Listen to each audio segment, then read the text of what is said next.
you need to see it again or play it back, we'll be happy to send that to you, or it'll be posted on our CIM-TECH website, YouTube site. So this is just a teaser. This was something that was done just recently. And of course, kind of neat with Inventor and woodworking for Inventor, the capability of utilizing all the tools as well as the structure, the I-beams that are necessary to support that weight. So just like always showing some of the really nice things that are being done inside of Inventor, handrails, again, multi-axis, of course, but the treads, of course, are pretty flat and easy to create, especially multi-floors, as what we're seeing at the moment. So let me explain what we're going to do today, okay? I pulled one of the models that we created some time ago out of our library. And what this is, of course, is a simple die wall construction that many customers of ours are using quite often.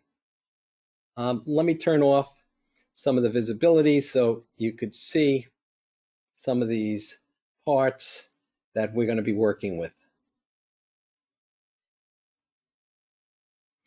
You can see we have internal units made out of plywood, external items that are made out of some finished material. Each of these, of course, are created inside of Inventor with woodworking for Inventor. As you can see, there's a lot of detail to some of those ribs. Let's just turn this around a little bit and we'll see a little bit further. Couple things we also did, what I did was I wanted to really tax Kenny and his group. So you could see that this particular cap is fully pocketed. Okay, it's not a glue up. So how will something like AutoCAD handle those types of conditions? Also, I've done some extensive work on adding materials. Okay, so let's just turn a couple more things off. Okay, and all our materials are being added through the assignment tool. So when I pick assign, if you've seen any of our previous presentations, you know that we can assign different materials easily to what you're seeing here. So if I wanted something to be maple on MDF, all I do is touch it, and of course that now associates it correctly.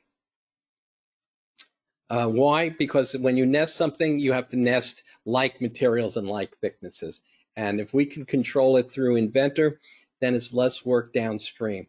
And of course, our bill of material will be absolutely accurate at the same time. Other things, if you want to change grain and grain direction, how does the nest change? So we have that ability also. So if we want to change the grain direction on this to be the short way, how does something like AutoCAD handle grain and grain direction? And also, how does it handle metal parts, hardware parts, small parts? Those are all things that we're faced with every day. You'll also notice that this particular cabinet on the right-hand side of this unit needs edge banding on it. Okay, so there's no edge banding on it. So when we assign edge banding in Woodwork for Inventor, I'm going to pick some edge banding that I call PVC edge banding, and the material color code is B03, B03. And that's just something that we do. The naming conventions could be anything we want, but AutoCAD needs to be able to see this, okay, and not for us to go in later and manipulate it. Also, you can see there are 3 different sizes of edge banding. So in our world, all I would have to do is touch, touch, and touch, and apply. So let's just do that quickly, apply. And you can see that's now edge banded. And also here, I'm going to edge band this top cap. So 3 sides, 2 sides, and 3 sides. And apply. So we've done that too. So a lot of those preliminary kinds of things we're doing directly inside of Inventor as a normal course. And then how does systems beyond Inventor, beyond Woodwork for Inventor, handle it? And that is why I asked Kenny to be part of our session today, because I believe there's a wonderful integrated approach so that whatever we build inside of Inventor can then be transferred directly to CIM without a hiccup. So what I'd like to do at this point is I'm going to turn this over to Kenny. And what we'll do here also is, as I said before, if you have any questions, please just note them, write them, and I'll try to answer them. But again, I thank everybody for attending today. And I'm going to send this over to Kenny and make him the presenter right now.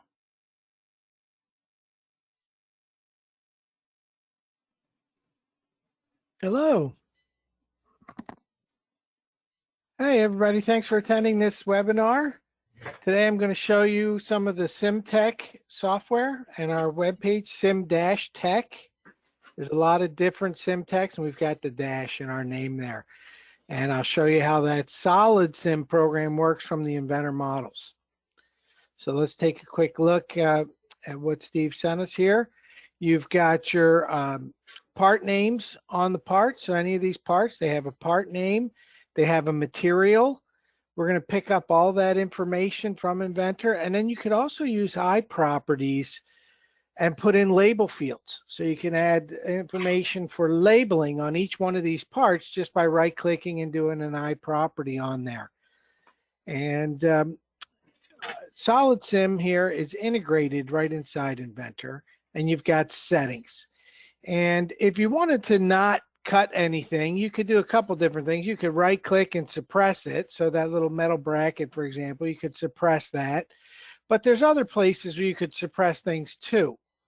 You've got your settings here, and as an example, you've got things to ignore, small things. Anything smaller than, like, say, a Rubik's Cube, we just ignore that. So that would get rid of, like, nuts and bolts and dowels and pins and things like that. You don't have to suppress them. You can ignore it with this thickness. A minimum and maximum thickness here as well. So there's a cube limit and thin and thick. So things thinner than 60 thousandths or thicker than 2 inches, I could ignore that. Good example would be to put in 0.74 and 0.76 and just get your 3/4 inch materials out of the a giant assembly. In the end, what it'll do is it'll make layered drawings or DXF files or both, and they have intelligent layers on there. Things will have geometry on different layers. So a hole in a panel will be a circle on layer hole. It'll be white. A dado will be a rectangle on layer dado. And you could set those layers up, whatever layer names you want, whatever colors you want. And that's important because just about any kind of toolpath program can work from layered DXF files. So we're going to do this automatic feature recognition with the Solid-CIM button. Then it's going to give me the cut list and all these individual drawings or DXF files I can run through any toolpath program. Well, I'm going to run it through our RouterSim program because it's going to be just a minimum number of clicks and give you optimized toolpath there. There's also something called appearance recognition, where we can recognize the texture that Steve had changed on one of the parts. You could use this, use the texture angle in Inventor to be the X angle of the part. So it's got some intelligence to this as well. If you don't do anything at all, the long direction of the part will be the X axis. Most machines are long in X. If you don't do anything at all, the side that will face up will be the side that had the most volume of material removed. So if you had dados on one side and counterbores or countersinks on the other, the dados probably remove more material. That would be the side facing up. And then also, as far as the banding here, so I could have it look for any appearance with that B01 or B02, B03, and I could have that offset in a certain amount. So for pre-milling, I could print the word banding along that edge at a certain text height, and that'll show up on the labels. So you've got settings all right here inside these Solid-CIM settings, and we really focus on the minimum number of clicks. So when you've got this model ready to process in Inventor, you pick the button for Solid-CIM and it begins that automatic feature recognition process. This will, in the end, make us a cut list and individual parts with geometry on different layers. And we pick up, like I said, the name of the part from Inventor, the material from Inventor, eye properties for label fields from Inventor. We're going to pick up the depth of all the tool paths, all the dados and the rabbets and the cutouts, all the drill holes. They'll all have the depth built in there. It's much more than just a drawing view, for example, that you might make a drawing view of a part just to give you a flat view of it. Well, that doesn't have any of the depth. It doesn't have the material. It doesn't have the quantity. It doesn't have the properties for labels. Here is the cut list that's created. And that cut list is like an Excel spreadsheet. It's like a CSV file. There it is right there. And with this, oh, sorry about that. Let me get that closed. I'll expand these columns. And with that, you've got the name of the part, the material, and the quantity. So the material in Inventor was just called maple, and then we added the thickness to it right there. So it calls it maple 0.5, maple 0.75. You can also sort this by column B, which is the material. And now you can see if there's any materials you don't want to cut. So if you recognize something that said glass or, steel, you could just select those and delete those out of the cut list right here, right? So if you don't want to cut this particular part, you can just right click on it and delete it out of the cut list. Also, you see the quantity here. So you've got the name of the part, the material, and the quantity. So there are 13 of these ribs, 2 of these pieces, 5 of those pieces. And then there's also the panel dimensions in XYZ and individual XYZ panel dimensions as well. So that's useful because we can send those to a saw. We can send those out to a saw. Here would be your label fields right here. And there's some additional information in here as well. You can see there's 67 unique parts with different quantities. Okay. Remember that there were 67 there because we can actually filter that list out as well. It leaves you in the model here in AutoCAD. You're in the model and it leaves that for you here. And you could do some Solid-CIM commands with that as well. There's a neat command here called expand, which allows you to make like an exploded view. You could either enter a value or you could hit enter for drag and use the mouse to drag it out. And this is nice for the exploded views. It's very handy to show people how to assemble it. It does have the part numbers on both sides. You can see some red things here, like these little columns. They get put on an ignore layer. So those were smaller than that 4-inch cube, for example, or they were outside the scope. So there's the expand. There's another button here you could pick to lay the parts out flat. And a lot of times people see that and they'll say, oh my God, that took me a week to do that. Well, it's just one button click in Solid-CIM. Here again is the ignored stuff. And then when you look at the parts here, you could see the feature recognition that was generated here. Okay, so there is something right here on layer dado, and it has the depth that you modeled it at. And it also extends it past the edge of the part so that the tool will go all the way past there, right? Otherwise, your tool could end in this corner and you'd get a little triangle of material there, right? So we send the dados past the edge of the part. That's what the automatic feature recognition does. That's the step that saves the most amount of time. If I erase the solid, there you could see we've got something on layer outside and the depth you modeled it at, and then these individual cutouts here is layer dado, and then something on the edge here is layer rabbit, right? And again, the depth you drew it at is specified, okay? Other things are cutouts. So that's a cutout layer right there. If it didn't go all the way through, it would be called a pocket. This part has a bevel on it. It's got a beveled edge, right? You can see a beveled edge there. And what the feature recognition does for that is it makes a layer called outside and a layer called bevel with the angle and the depth and so forth. So it does recognize all those features. Any holes in the model get recognized. They're on layer hole. This one's got some horizontal drilling, right? So we've got layer hole right, hole left. You might hear the term six-sided feature recognition. Well, that means you can recognize the top and the bottom, the front and the back, and the left and the right. Well, RouterSIM goes even further than that. If you had, for example, a stop sign and you wanted to do a drilling on one of the odd faces, we would pick up any of those angles because you could use a aggregate tool with the C-axis and rotate the tool to any angle. So we do more than six-sided feature recognition with that.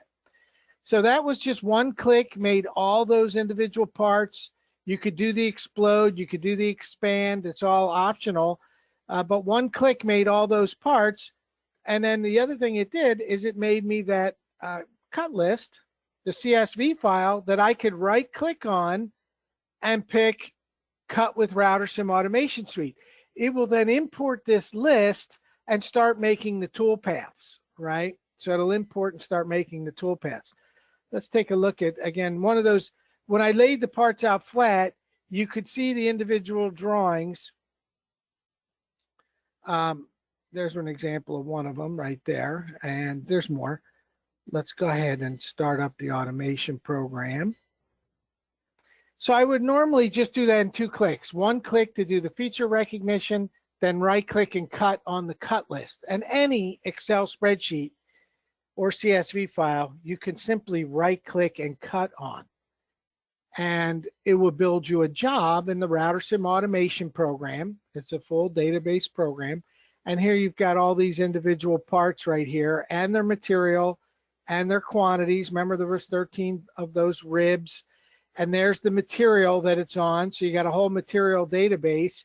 The material's got basically your sheet size, bridge width, how close to nest parts together. You can put a cost to make a scrap cut, save the scrap, use the scrap, stay away from the edges. You've got all your grain rotations here. For this particular material, parts can rotate any angle, but you have full control over that. You can have cross grain or regular grain rotation. You can put your own angles in there. The scrap cutting is important because we can make a scrap cut. If there's 12 inches left over, it'll do one side then the other. Whether or not you save the scrap is up to you. Whether or not you use the scrap is up to you. There's also alternate sizes you could put in as well. You can nest by yield or by price. So I could put in different sizes. If I have a 12-foot machine, I could put in 4x8, 5x10, 5x12. And I can nest by yield or price, and it might come back and say use 2 sheets of 4x8 and 1 sheet of 5x10. That's the best yield or the best price. We also have skeleton cutting, which will chop up the remnant. How many times you have a long piece left over and you pick up the piece of scrap and you whack it against the dumpster? Well, you don't have to do that. This will chop it up if it's 36 inches in X or 24 in Y. You've got those kind of settings. Also, you have a part multiplier. So this particular job had those 60-some parts in it. And you've got your job settings here. You can multiply those and make 5 of those. You can also do something called rename small parts. So this is useful for holding various size parts. You've got large parts, small parts, and extra small parts. And each one of those could be treated differently. So the extra small might have an onion skin, and the small might have tabbing, and the large parts would just cut all the way through. At the very least, you could put it so that the small parts, the extra smalls get cut first, then the smalls are second. That way you have the most vacuum when you're cutting. That's called the rename outside layers there. We've got other features too that can keep parts away from the edge, keep it away from, say, 5 inches away from the edge of the sheet. You don't want to put your your parts inside, your little parts don't want to be on the edge. Keep them away from the edge. You got different advanced features here called common line and stay down nesting, as well as two-sided nesting. These are all advanced features that can save cycle time. In the end, when this job runs, it'll make these nested drawings of each one of those different materials. Okay, this was the one piece that Steve had talked about that was going to be pocketed all the way through. You could see the parts. Excuse me. Let me grab that, move the part out. Move, pick it up. You can see the part there. That's the actual solids in there too. There's the 3D solid. But this is what Solid-CIM recognized. It created something on layer outside, and then it created something on layer pocket cut at only 1 inch deep, right? So the outside was 1.5 inches deep, and the pocket is also extended past the edge of the part, so it pockets past the edge. In each case, the pocketing goes past the edge of the part. And because I asked for quantity 5 of those, I get quite a bit of pieces on there. Let me see. Here's one that has the multiple stock size. Okay, so you can again see these pieces as 3D solids. And based on nesting by best yield, it tells us to use 5 sheets of the 5x12, 3 sheets of 4x4, 1 sheet of 5x10, and 2 sheets of 4x8. So those are boxes you can check if you want to get the maximum amount of material utilization. You see each one of those sheets, there is not much scrap left on any of these sheets because of that mixing of the different sheet sizes. Okay, if I just told it use 4x8 only, the last sheet might have some scrap on there, right? So it does this as it's an algorithm that will figure that out for you and give you the best yield by price or by yield.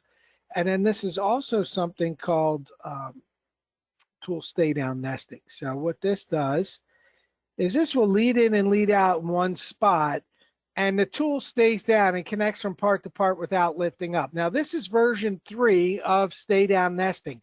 You may see stay down nesting in other applications, but we have a lot of things done in our stay down nesting to make it optimal. The first version, the tool would come over, go from here to the next part straight across, okay? So the tool would stop, potentially burn the side of the part, make a 90-degree turn, stop again, and cut the other part, then come back and go to the same location and stop and turn 90 degrees and stop and turn again.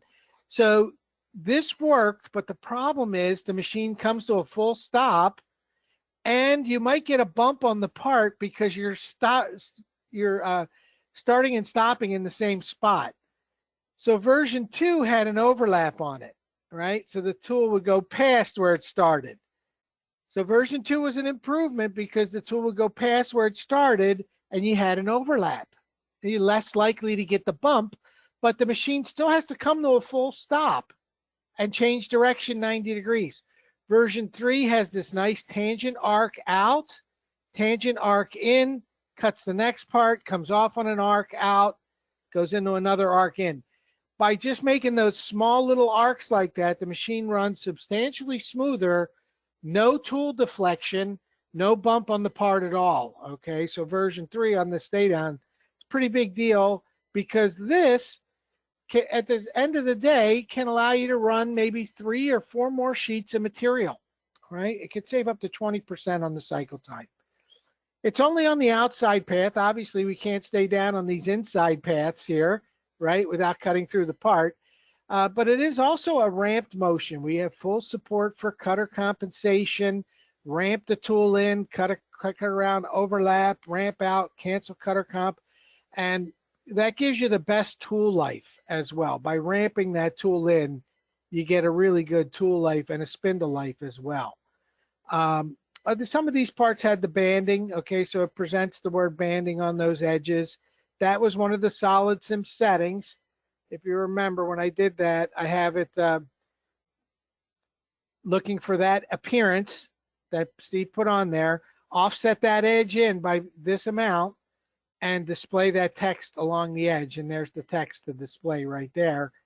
And those edges are offset in from the original model. So you can see the actual shape that we're cutting is offset in on those 3 edges by that small amount. That's the pre-mill, right? That's for your pre-mill.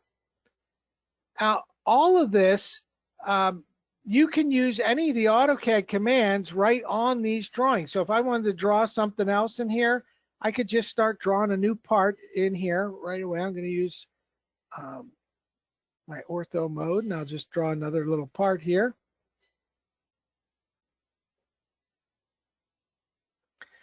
And I like to show a potential problem. If you get drawings from other places, a lot of times what they draw sloppy, right? So there's a little break in that geometry right there. You don't see it until you zoom in. And we could activate the AutoCAD program. Let me close these other drawings out. Here's the AutoCAD button.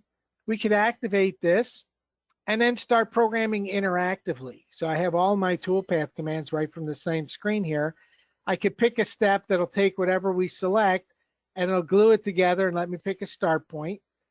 Now, if I'm going to go and cut that, let's say I go with the tool here. I got all different tool sizes. Let's use a 3/8 bit and tool number 1. And we'll do helical lead on the outside. These are all different tool motions. We support the aggregates, any kind of horizontal operations, 4-axis saw, molder heads, 3D machining's included. We've got the pattern recognition, so your gang drill will drop down just the right number of drills to do the job. If you've got 10 5mm holes and there's only 6 of those drills, it'll drop down 6, then it'll drop down 4 and do the to make you get all 10. You've got all these different machining cycles that are optimized for you. Here you could plug in the depth. Because I drew it in 2D like that, I could plug in my depth, and I have a depth per pass as well. Now, if I could turn this thing on called Corner Punch, and what that does is that'll go into these corners for us here, and it sends the tools into those corners so that you don't have to draw a bubble fillet, right? A lot of people will draw a bubble fillet, diameter 0.375. So that tool will go all the way up to here and create those reliefs for you automatically, right? You can have that built into your knowledge. Even though I drew in 2D, you see how the toolpath shows up in 3D right there, right? The toolpath's in 3D. And again, you could use any of the AutoCAD commands on these. So if I use a copy, I could copy this little drill operation and I'll put it in my part here. Turn off the ortho mode. Put it in my part here and here and here and here. So you could use copy to do stuff like that. You can also take and drag and drop parts from another job. So if you wanted to take parts from another job, let me see if I have some here that are small. I don't think I have any that are real small, but I'll drag it and drop it in there anyway, just so you could see it. So here's some individual parts, and you can just pick these up and drag and drop them in. And if they fit, you put it on the sheet. If not, let me do a little scale factor on this one. And I just scaled it. Just to give you an idea that you could scale and copy again. You can pick things up and copy them. Okay, use any of the AutoCAD commands right on the toolpaths. When you're ready to sequence and make a new program, you can pick sequence, put a window around all these, and there's all different sorting methods. You've got your sort by a rank number. So I have, for example, my drilling was rank number 1, and my inside cuts are rank number 2, and pocketing is rank number 3, and you can make something that's rank 1.5, and it goes in between the 1 and the 2. So you've got any order you could sort things in. You can always pick the order yourself, but sorting is better. There's also a sort by area. So it does your little guys first, okay? You can have all different types of sorting methods. And this will connect everything together, give us a time study here. And it pops up a cycle time of about 1.47 minutes. And it does all the reporting in Excel. You can add things like handling and personal fatigue and setup time. If you've got 2-headed router, you could do 2 heads down at the same time, and that cuts the cycle time for you, right? So a lot of machines have 2, 3, 4 heads. It's really going to be about almost 2 minutes when you add all that. And there's the different tools that were used, how many inches those tools cut, and if you put your tool costs in there, it can add that up, and you can put in the material cost, and you can really get a cost for this whole sheet, and how long it's going to take to do that yearly quantity, how many you'll do in an hour, how many in a shift. Even though I cut a lot of the tool path at 1,200 inches a minute, sometimes it's slowed down to 400 or 900 or 250. That's the acceleration and deceleration that you really have to take into account. And in the end, it pops up the NC code file for you, and that's ready to run on the machine file. All right, so we're ready to run machine code. So I just wanted to show you the results that you get from RouterSIM are saved as DWG files, fully editable with AutoCAD. You can move, copy, rotate. Now, a lot of people say, what if I change the model in Inventor? It's just 2 clicks. You just right-click and on the cut list again and cut it. So it's not a lot of steps to do that. Here's all the individual drawings. So not only did it make me nested sheets, it made me the 65 individual part programs as well. So these are useful.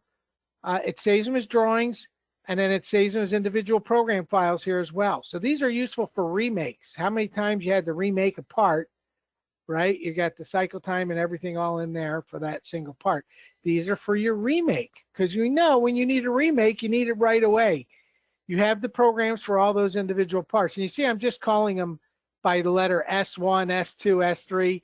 That's up to you. I'm just using part numbers, but I could use the name as well. I could use a number and a name and put the material in there too, and maybe one of the label fields or 2 of the label fields, and you get a very complicated part name if you like, okay? But I like just putting the part number. It's short and sweet on there. So you've got your programs for each of the individual materials. You got the programs for each of the individual parts. Then you've also got all the labels for the parts, and you get all these labels, and you can customize the labels however you like. So if I had the eye properties on there, those eye properties would show up on the labels, and the labels are fully customizable as well, because a lot of parts look the same, right? And your machine's going to be able to make so many parts in just 1 hour that labeling is probably going to be important for you. So you could do labeling. There's even an option to do what's called touch and print labels. And this shows basically a picture of the nested sheets, and the operator just touches a part and prints a label. And this can run on a router that's PC based, or on a lightweight PC that's out by the router with like a Zebra printer or a little Dymo printer. And this lets you print. You know where the part is. It's right here on the sheet. The sheet looks like this when it's done cutting. It's also got the up direction on the part. Pick it and print it. Okay, so I have mine set to print to PDF files. So when I pick on a part, it right away prints a PDF file for me. Okay, so that's how you can do this. And then you scroll through each one of the sheets. There's each one of the sheets that was in that job. And you can pick and print each one of those. So there's 25 nested sheets. I'm trying to scroll with my mouse, a little sticky here. And just to go through those. Okay, so that's our touch and print program to print labels for you. So you can also, the labels are also stored as a ASCII file, a text file. You can use mail merge and put that into your own label program if you like. Okay. There's a summary here. This is a summary saved as a PDF and an Excel spreadsheet with macros. So if you're an Excel expert, boy, you can really use this data over and over. But there's each of the sheets and the material usage and the cycle time. And then there's a further breakdown of each of the single parts and how many you got, because you can have filler quantities as well. I want to point that out. If you have any parts you can make extras of, you can make filler quantities. There's a utilization here for the material costs, okay, and what your scraps cost is as well. So it's got an average scrap cost in there, and the averages is for all those different materials. So this is all handy information. It prints out the nests for you on here as well. That's saved as, like I said, a PDF and an Excel spreadsheet.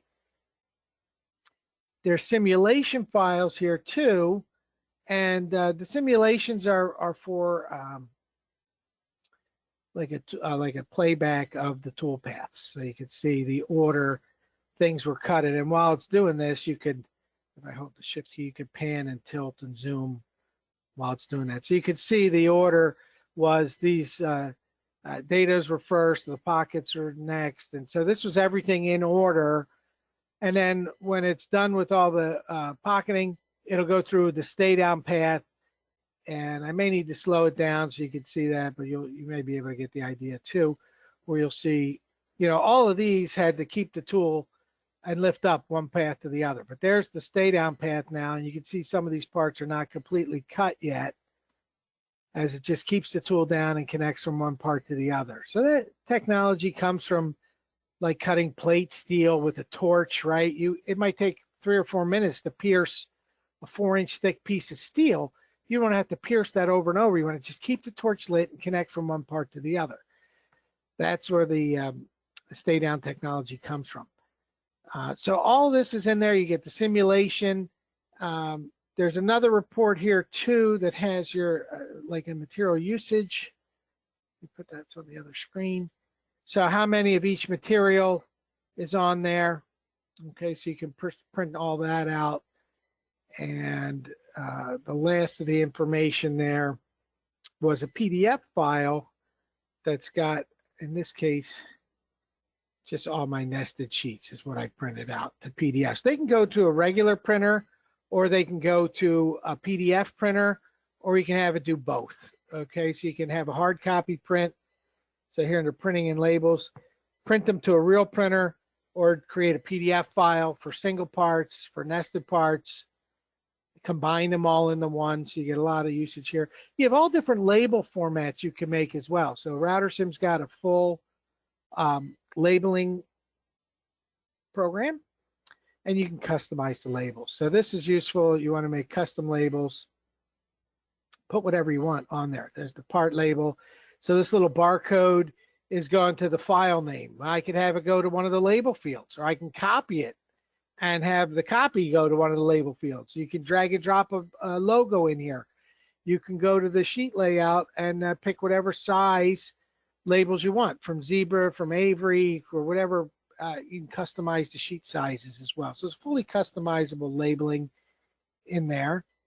And then we know there's 2 types of people with routers. There's those that have already crashed the machine and those that have yet to.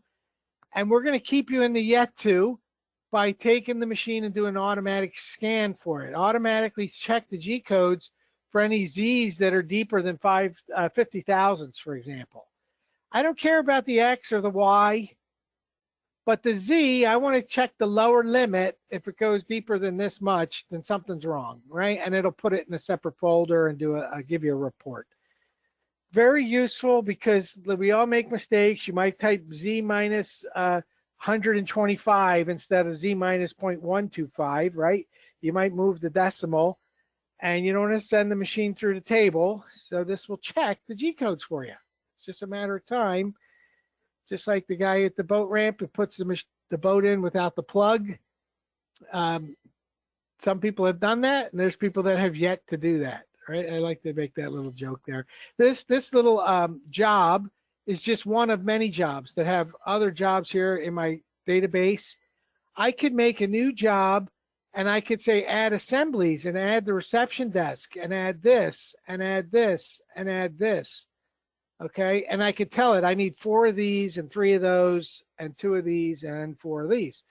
So this is a way to take jobs and mix them together, right? Give me 3 uppers and 2 lowers and 4 lazy Susans and 1 credenza. So then all the MDF would nest together from all those jobs.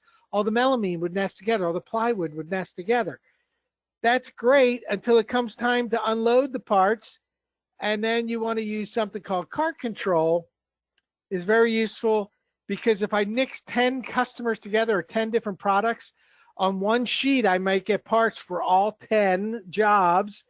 And then where do you unload those? You usually put a cart by the router, you don't have room for 10 carts, do you? You may have room for 3 or 4 carts. So this will allow you to only do, in this case, just 2. So here you see all the yellow, the rest of the yellow, and some of the purple, then the rest of the purple, the rest of the yellow. And so it's a way to control the unloading.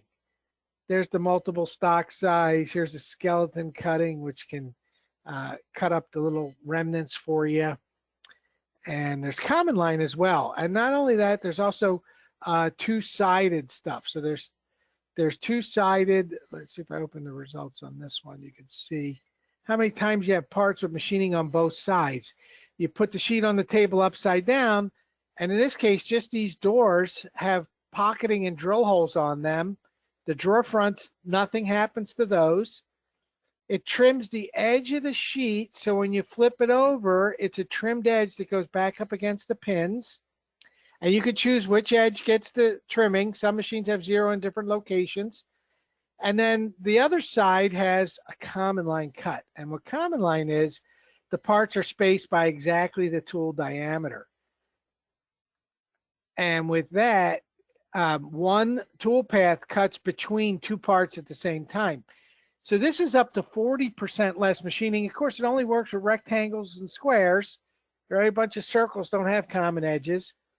And this will save you a lot of cycle time, but it has some drawbacks. You know, you're climb cutting one part, conventional cut the other, and you can't adjust for cutter comp. So you tell AutoCAD what the true tool diameter is. And then you've got your ramping even on those tool paths. You want to ramp those in and out as well. So that's a two-sided with common line.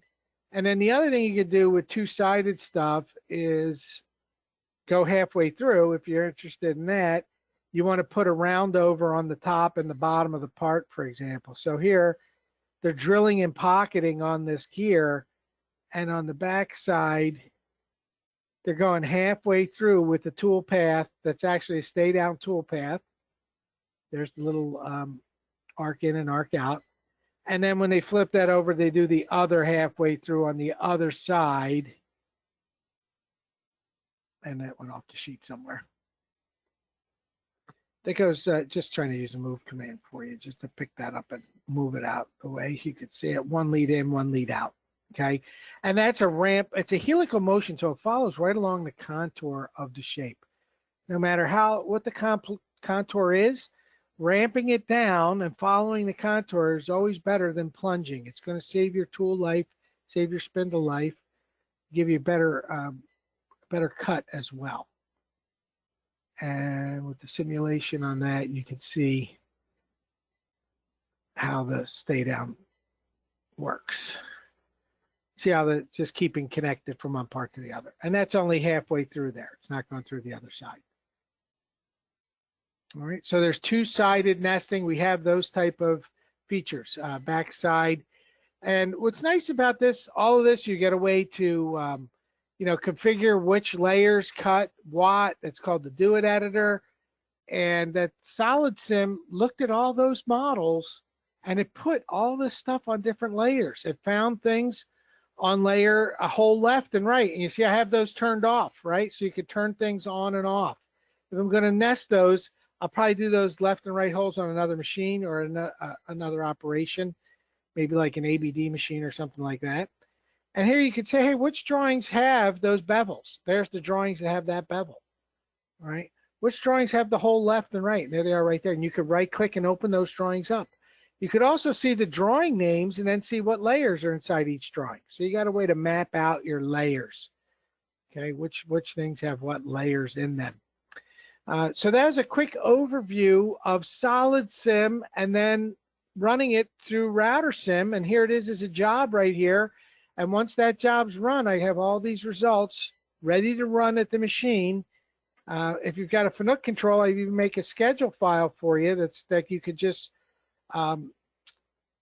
keep pushing the green button. It'll load the next sheet one after the other. Okay, so it makes it a Fanuc schedule file if you've got that.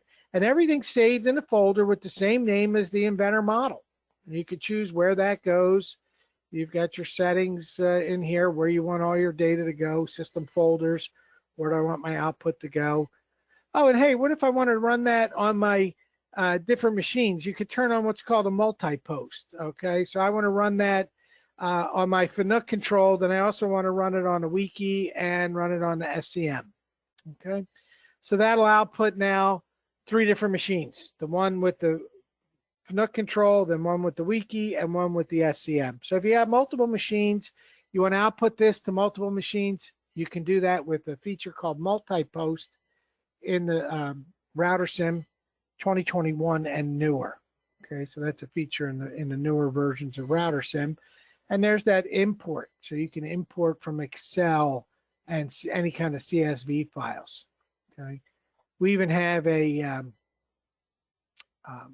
parametric macros. So with parametric macros, so you can label what each column is, and the macros, you know, something. Hey, if you don't even need to do a drawing, you don't even need to make a model. If I've got like an MDF door macro here, I want to get them 16 by 27, then I want to do some that are 12 by 20. Here's some that are 14 by 20. You got all different sizes, and the macro's drawing it out. You have variables. So there's a macro capability built in the RouterSIM as well. Now I can go on and on and on, so please contact me if you want to see another personal demo at CIM-TECH. You can always pick the Contact Us button here and put our information. There's the telephone number. You can always talk to Steve Whittam, and we'll team up on you and give you another demonstration as well, so you can see how it goes from Inventor through RouterSIM with your own parts. That's pretty much what I wanted to show you all today. I appreciate you taking a look. It's Kenny Belflotto at CIM-TECH. Kenny, thank you very much. I greatly appreciate it. It's overwhelming, the capabilities that RouterSIM has with Solid-CIM talking to Inventor models. I've seen many other tools out there, but yours is quite complete. So hopefully this has interested some of the group that has signed up today. We did record it so that it will be available. If anybody's interested in having the recording, please just email me. You do have my email address.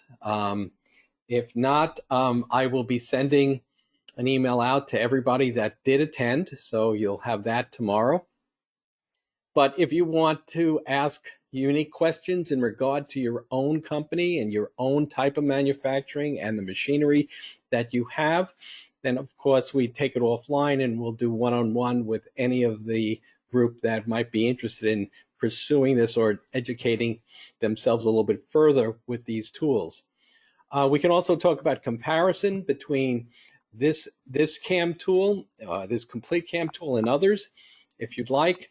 RouterSIM has been in business, Kenny, I think 35 years, is that correct? Yes. 35 years, so. More than that, 86, yep. Their Woodwork is also, they come from the AutoCAD side.